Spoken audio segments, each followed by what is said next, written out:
Welcome back. In the previous video, I showed you how to call a method from a subclass of the parent class. So in our case, we did user.attack in order to run the attack method in user. Now, I've removed the attack method from now because I want to try something different. I want to create a init function in here. And this init function will take self, and then let's say that the user will receive, let's say, email. Because all the users of our game need to have emails. And in here, we'll just say self.email will equal the email. Nice and simple. Now, in here, if I was to run this code, and let's remove user.attack for now. So we have the same wizard. We've just added this init. And we have our wizard1.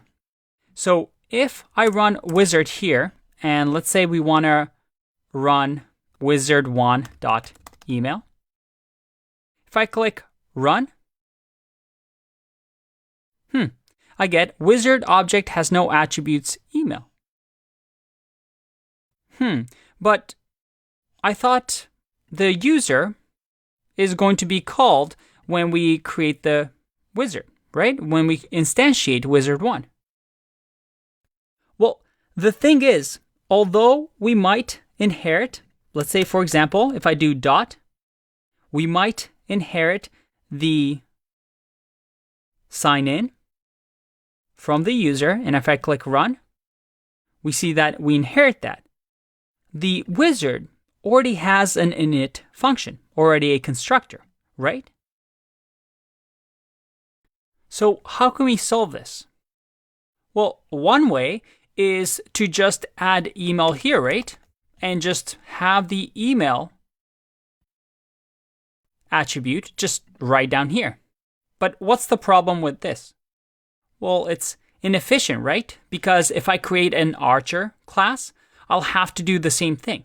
And when we know that all these attributes are going to be the same on all of our subclasses, we want to do it here. So what's a more efficient way of doing this? Well, we want to call the init method of the user from inside here, right? Because every time we instantiate a new wizard, well, this init function is going to be called. So the way to do that is to say user dot underscore underscore init, and then give it the self, and then email. And then the email is something that we pass in. So that if I did go down here, I can say merlin@gmail.com is going to be the email.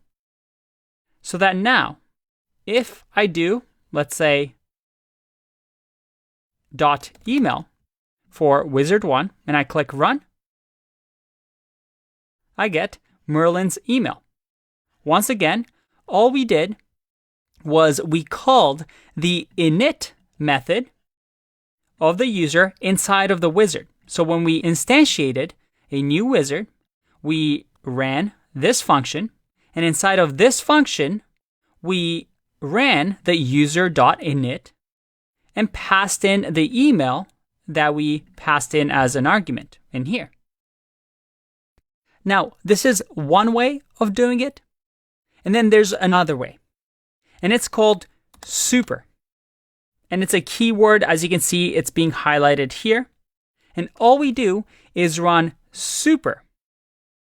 And super is referring to the super class, or the class above wizard, which is user.